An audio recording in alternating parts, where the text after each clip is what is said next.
Leprosy को कहा जाता है? लेप्रोसी डिजीज को हिंदी में आप कुष्ठ रोग के नाम से जानते हैं और हिंद कुष्ठ निवारण संघ ये लेप्रोसी से सफरिंग पर्सन्स के लिए बनाया गया एक एनजीओ है, एनजीओ टाइप स्ट्रक्चर है जो कि लेप्रोसी से सफरिंग लोगों को फाइनेंशियली सपोर्ट करती हैं, उनके लिए रहने की व्यवस्था करती हैं, उन्हें एजुकेशन देती हैं और ट्रेनिंग देती हैं। ये सब बातें इसमें इम्पोर्टेंट हैं। इसके अलावा हिंद कुष्ठ निवारण संघ को 1950 के अंदर फाउंड किया गया था, बनाया गया था और इसका हेडक्वार्टर यदि आपसे पूछें तो ये दिल्ली में है। Important question. Which of the following position is given to a patient with severe breathing difficulties? अगर किसी पेशेंट को ब्रीथिंग डिफिकल्टी हो रही है, सांस लेने में तकलीफ हो रही है, तो आप उसे कौन सी पोजीशन देंगे? Dorsal recumbent, Fowler's, supine, Trendelenburg.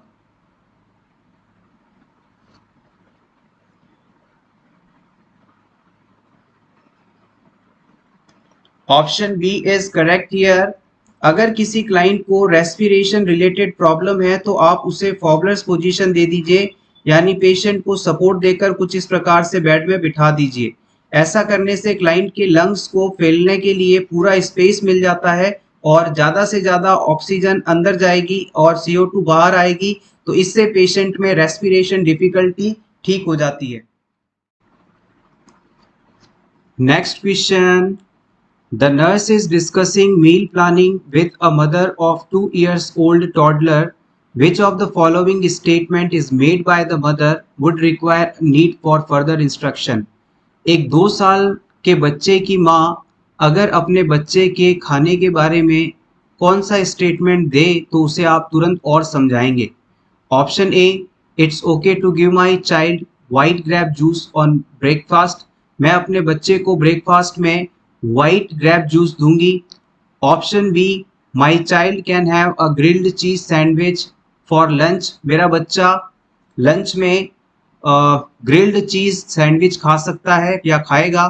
Option C, we are going on trip and I have bought hot dogs to grill for his lunch. हम लोग ट्रिप पर कहीं बाहर जा रहे हैं और मैंने अपने बच्चे के लंच के लिए हॉट डॉग्स लेकर आई हूं और मैं इसे ग्रिल करके उसे खाने के लिए दूंगी। Option D, for a snack my child can have ice cream. मेरे बच्चे को स्नैक के रूप में मैं आइसक्रीम दूंगी।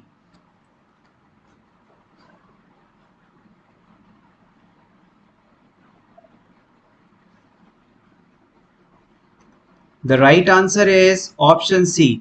देखिएगा, अगर बच्चे को वाइट ग्रेप जूस दिया जाए, ग्रिल्ड चीज सैंडविच दिया जाए या फिर आइसक्रीम दिया जाए तो इससे कोई प्रॉब्लम नहीं है।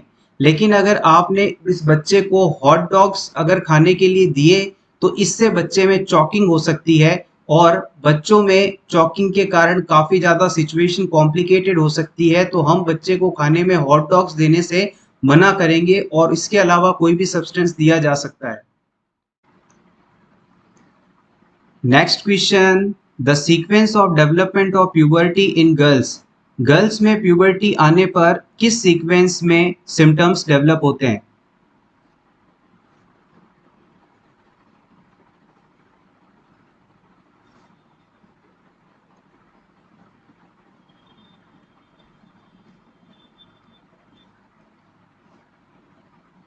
The right answer is option A.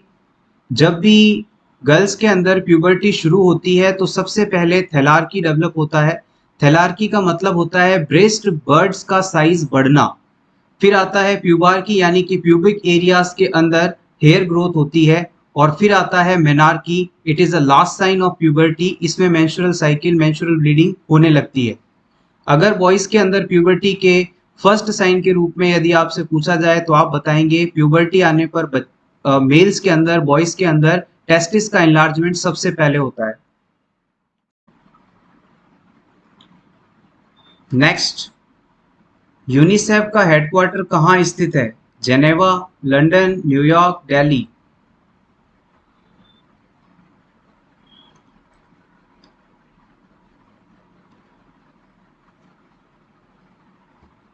The right answer is option C, New York. United Nations international child emergency fund का हेडक्वार्टर न्यूयॉर्क में स्थित है। सो एवरीवन, ये था हमारा आज का वीडियो। होपफुली आपको ये सेशन अच्छा लगा होगा।